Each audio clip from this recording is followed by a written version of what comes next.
Hey everyone, it's Mel, and I'm here with my husband, Christopher Robbins. Yes, that is his name.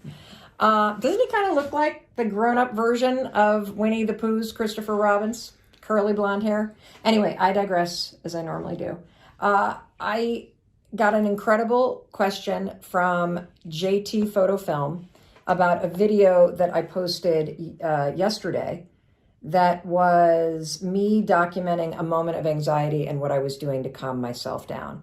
And JT asked this question about how is it that my husband Chris deals with my anxiety, because anxiety is the most contagious emotion out there. You've all had the experience, right, where company's coming over and somebody is freaking out about the state of the house and cleaning like a frenzy. That would be me. It's so easy to catch somebody's anxiety. And so I wanted you, Chris, to address some of these questions, because the first question was, do you ever catch my anxiety when I get anxious? No. I think you get annoyed. At least not in the moment. How is it that you don't catch it? Because I catch our daughter Kendall's anxiety, or our daughter Sawyer, or our son's anxiety. But you seem to be able to insulate yourself from other people's anxiety. Well, I mean, it's a good question, because I do sometimes find myself catching our kids' anxiety, but I don't catch yours. And maybe that's just because of the amount of time that we've had together and the moments, frequent moments often, where I've been the one sitting there with you and trying to extract your anxiety, because that's really the technique that has always been so effective with you. Can you explain that? Break down what you do. If I start getting anxious, like I did on Sunday, or I have throughout our 24-year marriage, what do you do? Because you have this superpower of being able to remain calm. And the thing that I find the most validating is, even though you don't feel anxious, you are able to validate my reality of being anxious, even though you're not in the same reality. I mean, without giving it too much thought, I think some of it has to do with the fact that, first of all, touch is huge, right? What do you mean touch? Meaning being able to hold your hand, or being close and upfront and personal to what you're experiencing, and just pulling what you're feeling out of your mouth. Like that act of inviting you to describe what's going on, to give detail to it, and to almost not let up, to keep like pulling a thread, like what else is going on, what else is there, what else are you feeling. And I think maybe part of the reason why I don't get triggered by it in that moment is because I've seen it work so effectively that once you get it all out, It's like barfing. It dissipates. So it's almost as though the calming nature of the question set and extracting that from your brain or from your heart or wherever you're feeling it, I know, or I have a high degree of confidence that it will calm down. It may not just extinguish itself, but it will go away.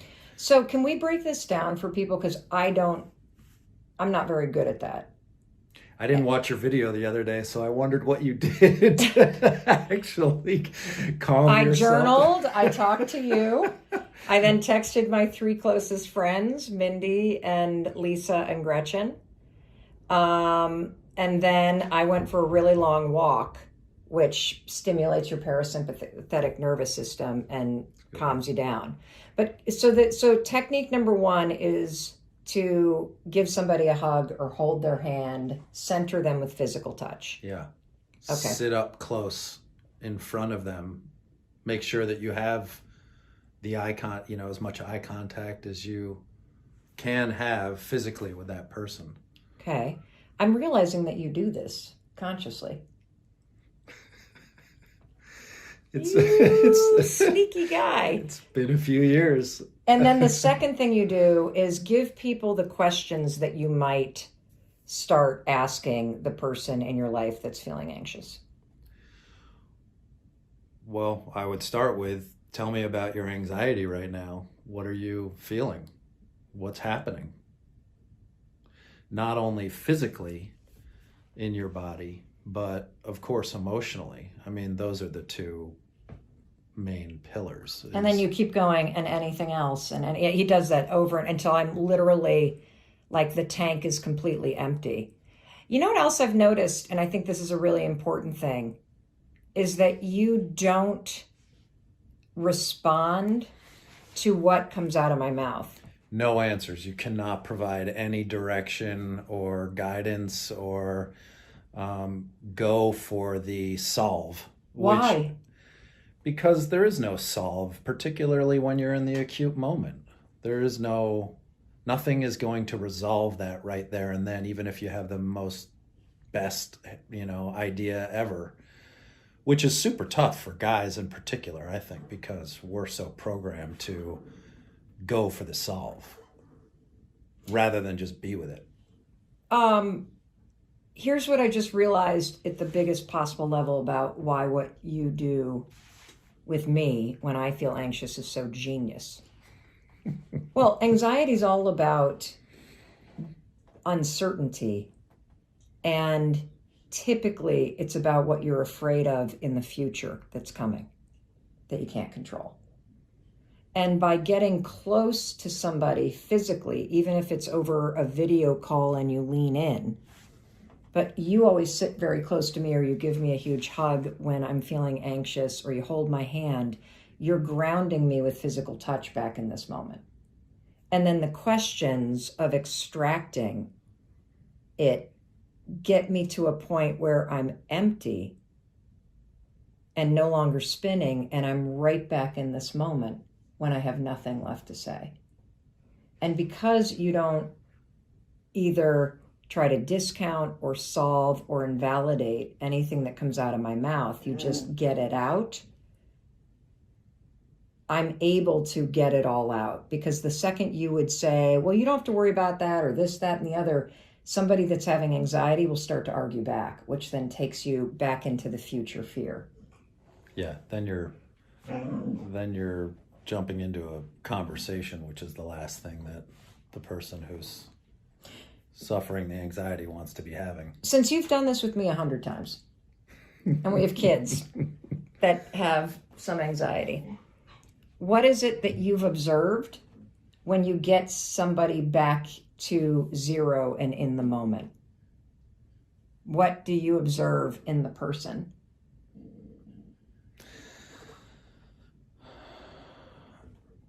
I don't know. I've never really thought about that. I think what I observe is what you just said, which is people coming back to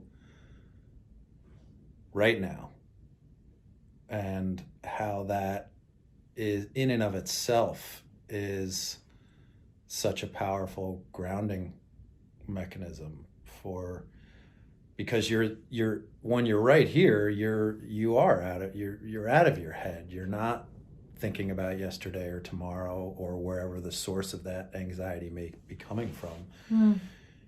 You're present to your physical space and surroundings, and that, I think, I know it has a profound effect on calming it, not necessarily extinguishing it, but certainly calming it. I think that's your superpower. I really do. Like, you are the most grounded, calm person in my life. And I wonder if it's the years of having a meditation practice and being a practicing Buddhist that has trained that skill in you. I think so. I mean, I've never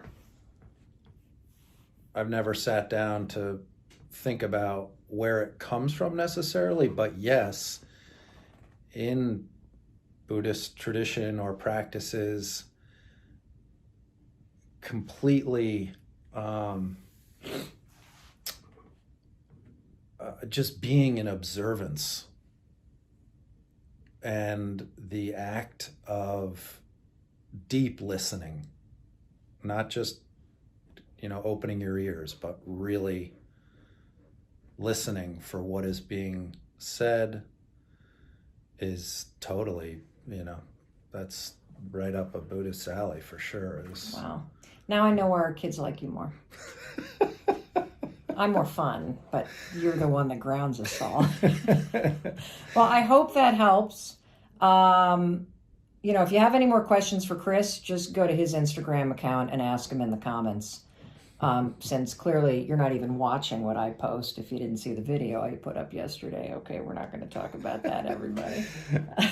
No, I experienced that anxiety attack before you then put it out onto social media. So I had the front row I had seat. a first-hand account. Exactly.